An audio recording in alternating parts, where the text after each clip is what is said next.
All right, so moving on to the final segment, we're going to pivot here to the world of wrestling. I'll be sharing my WWE Clash at the Castle predictions. So this will be my following WWE pay-per-view predictions for this upcoming pay-per-view event taking place in the world of wrestling this weekend. So I'll be covering all the matches that have been officially announced for Clash at the Castle. Starting off with the first match on this card, we're going to have Bianca Belair and Jade Cargill. They will be defending their women's tag team titles against the tag teams of Shayna Baszler, Zoe Starks, and Alba and Isla in a triple threat tag team match with the women's tag team titles on the line here. Now, I feel like that Bianca Belair and Jade Cargill have really done a tremendous job breaking the curse of the women's tag team titles. If you follow the production of WWE, the women's tag team titles have been cursed since day one. The titles have at times felt meaningless. Title reigns have been ended due to injury. But it feels like Bianca and Jade are uplifting the curse here that are on the tag team titles. And they really are starting to make and bring importance to the tag team division for the women's side. I'm a fan of their tag team reign right now. But this match at Clash of the Castle should be a fun tag team triple threat match. I do believe that Bianca Belair and Jade Cargill will retain the women's tag team titles in this match. I do believe there'll be a lot of fun spots in this match. Hopefully this leads to Bianca and Jade Cargill taking on Shayna Baszler and Zoe Starks in a separate feud for the women's tag team titles. I think that's a feud that intrigues me, but it's too early to take the titles off Bianca and Jade. They're going to retain at Clash at the Castle. Now, next match, you're going to have Sami Zayn versus Chad Gable for the Intercontinental Championship. Now, this feud has been truly awesome. It's been one of the bright spots on Monday Night Raw over the last few weeks. And I have to say, Sami Zayn defeating Gunther for the Intercontinental Championship at WrestleMania 40, when Sami Zayn ended Gunther's historic Intercontinental title reign that was 600 plus days. I have to say this was the right call. And not only was it the right call, but now you have developed Chad Gable into an amazing heel that gets an amazing amount of heat on a weekly basis on Monday Night Raw. So this was a win-win situation for everybody. And I feel like this has been one of the best storylines since WrestleMania between Sami Zayn and Chad Gable in the Intercontinental Championship picture. I see a little bit of Kurt Angle as a heel and Chad Gable right now. I think that's how good Chad Gable has hit it out the park as being a heel figure on Monday Night Raw. And I feel like Chad Gable's hard work is going to pay off. I think that WWE is going to put the title on Chad Gable when he defeats Sami Zayn for the Intercontinental Championship at Clash of the Castle. I know his contract is expiring. I think Chad Gable's going to stay because the right place for him to be is WWE. He's as hot as he's ever been. And I think there's going to be a turn here.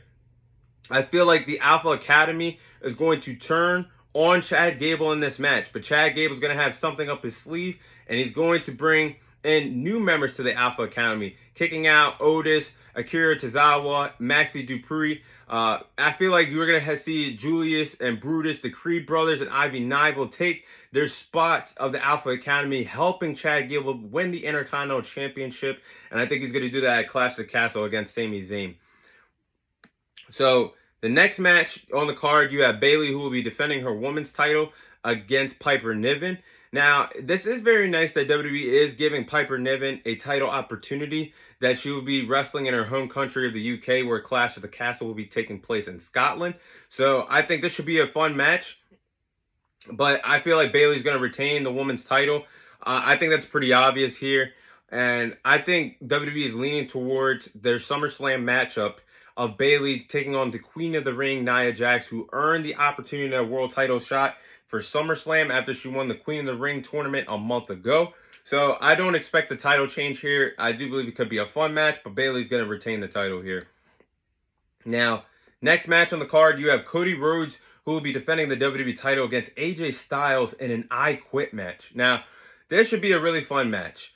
And I'm glad WWE continued this feud, because I said since Backlash that Cody Rhodes versus AJ Styles, their story is not done. Now, Cody Rhodes versus Logan Paul had a good match at King and Queen of the Ring, but this feud is what I want to see on Friday Night SmackDown. So I'm glad that they're moving forward with it. Now, this is my take here. I understand that WWE they recycled the Mark Henry retirement promo a few weeks ago with AJ Styles on Friday Night SmackDown? Was it as good as Mark Henry faking his retirement when he targeted John Cena for the WWE title a few years ago? No, but WWE still made it work, and AJ Styles did his best with the segment. And it fueled this feud. It put more fire to this feud, something that was lacking in the first time we seen Cody Rhodes versus AJ Styles for the WWE title. But I feel like Cody Rhodes is going to retain the WWE title here in this I Quit match. I can see a lot of great spots, a lot of great moments, a lot of great wrestling between the two respective wrestlers in this match. It's going to be hard to top off their match at Backlash, but I think WWE can do it here. And it's going to be interesting to see what type of spot that Cody Rhodes makes AJ Styles say, I quit in this match. But I do believe that Cody Rhodes has way more stories to tell with the WWE title. He's going to retain the title again against AJ Styles. Now, the final match on the card, you have Damian Priest versus Drew McIntyre for the World Heavyweight title. This match should absolutely main event Clash at the Castle here. And this is really crazy. Think about what happened a few months ago in the WWE. Just when Drew McIntyre finally got his big moment at WrestleMania, when he won the World Heavyweight Championship, finally in front of a live crowd, something he did not do when he won the WWE title against Brock Lesnar at WrestleMania 36. Obviously, that happened during the pandemic, and WrestleMania happened at the Performance Center that year in front of no crowd. So it was good to see him get his moment, defeating Seth Rollins at WrestleMania. You even had Seth Rollins breaking character and crying, telling Drew he deserved it. And man, for 5 minutes, Drew McIntyre did enjoy that moment until Damian Priest cashed in the Money in the Bank contract, and Damian Priest became the new World Heavyweight Champion. Now, fast forward from April to June, and we're finally getting Drew McIntyre get his rematch for the World Heavyweight Championship against Damian Priest.